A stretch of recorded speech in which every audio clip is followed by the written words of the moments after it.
Immigrants came to Issaquah from all over the world and across the United States. Swedish and Norwegian immigrants came to the area, often by way of Wisconsin and Minnesota, and tended to work in the logging industry. The nearby towns of Preston and High Point were both predominantly Swedish. We went to Norway, and he stayed there for 2 years, and then he came over here, and then he sent for us. My mother was seasick the whole way. I was 7, my brother was almost 10. It took at least a week. We went to Ellis Island, and my mother and my brother, they were not American citizens because they had been born in Norway. I, having been born in Seattle, was an American citizen.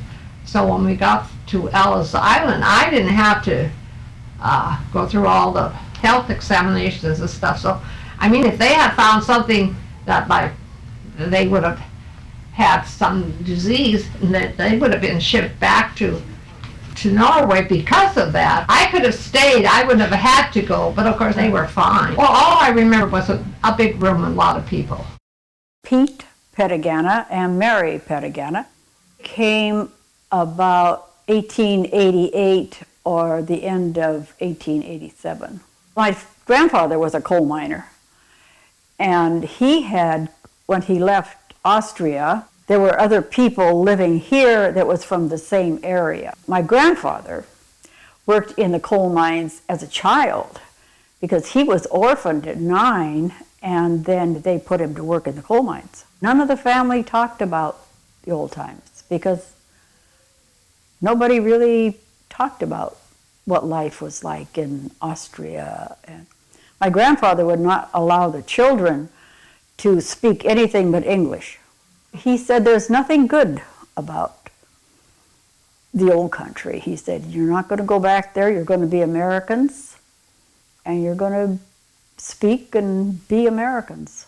So, because they knew how hard it was to come and not speak English. They didn't want their kids to be reverting back and forth. Very desperate times, dirt poor. And I don't think he had any family. I think my grandmother might have had some family. But everybody wanted to come to the United States. The area that my grandfather came from was Austria then, but later became Italy after the First World War. So half of the relatives thought they were Austrian and half thought they were Italian. They argued about it a lot. My mother, Esther Brem, came from Stockholm, Sweden, 1917, right during World War I, when she was 17. And that's how she met my dad at the farm picking cherries, and they got married. She was a lot tougher on us kids than my dad was.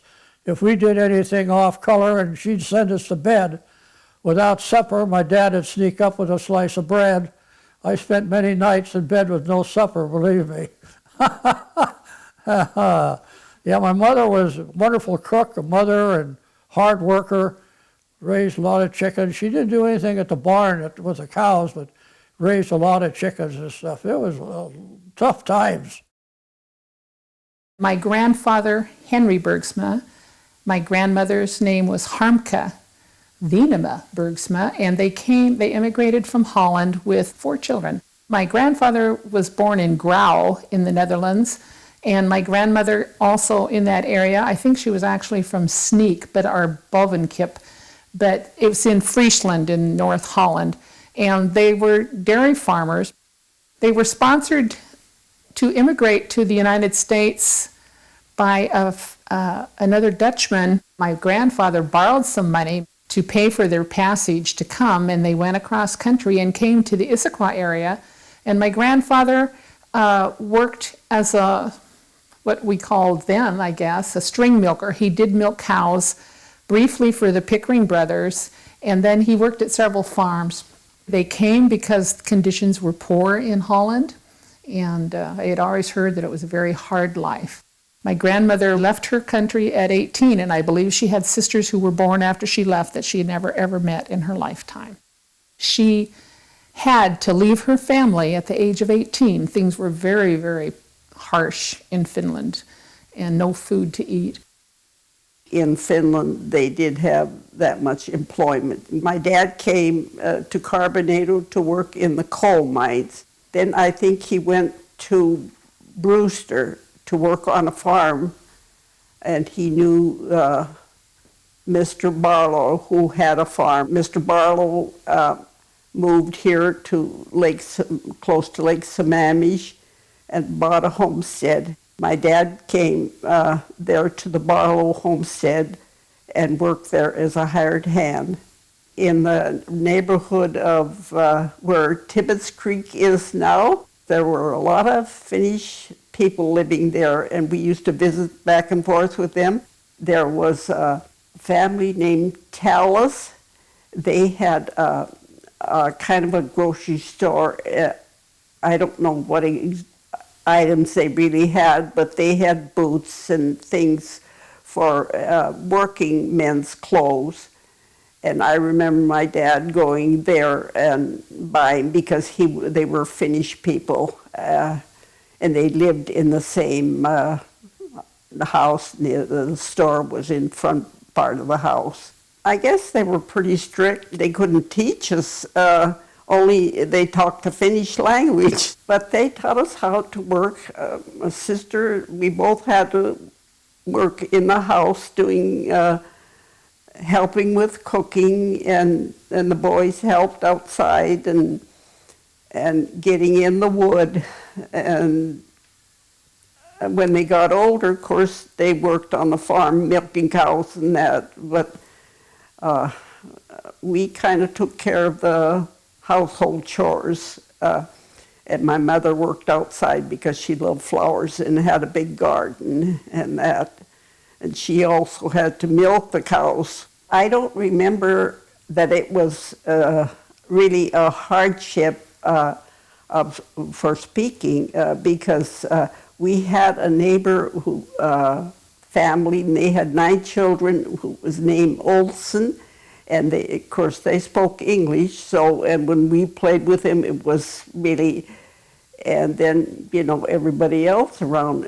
But my parents learned from all the neighborhood. When my twin brothers started school in the 1st grade, why they couldn't speak English, so they were held back a year. But children soon learn. When my brothers learned to speak English, why we learned from them. Blood bread. When my dad butcher and raise a calf, and then my mother would be with a big bread pan at the time of it was slaughtered, and take the blood, and she'd have to keep stirring, otherwise the blood would coagulate. And whatever she used to make that, and she'd take it, and I assume that she put flour and salt, and then she'd bake it in the oven as a flat bread. It was pretty tough, and she'd cut it in small cubes.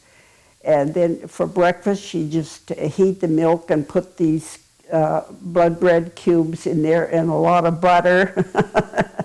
And that would be sometimes our breakfast. Other people in the neighborhood, the Finnish people, made blood bread too. I met my husband, Earl Hill, here in Issaquah at the Fireman's Hall that was here. They used to have dances every Saturday night. And of course, my brothers used to go there, because they had a car ready, and I imagine they had girlfriends too. But somehow or another, I guess when I got old enough, I could talk my brother, and my mother letting me go with my brothers to this dance hall. And then my husband happened to be there, and I danced with him. And then I realized that he had been visiting at our place, a year or so before, and I didn't pay any attention to him.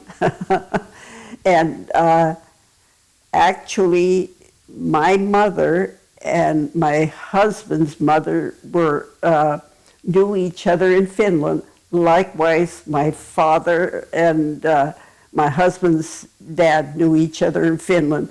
And so I think before I got married, why my husband and his family lived in Aberdeen, and they came to visit my folks because they had heard that they were living in Issaquah.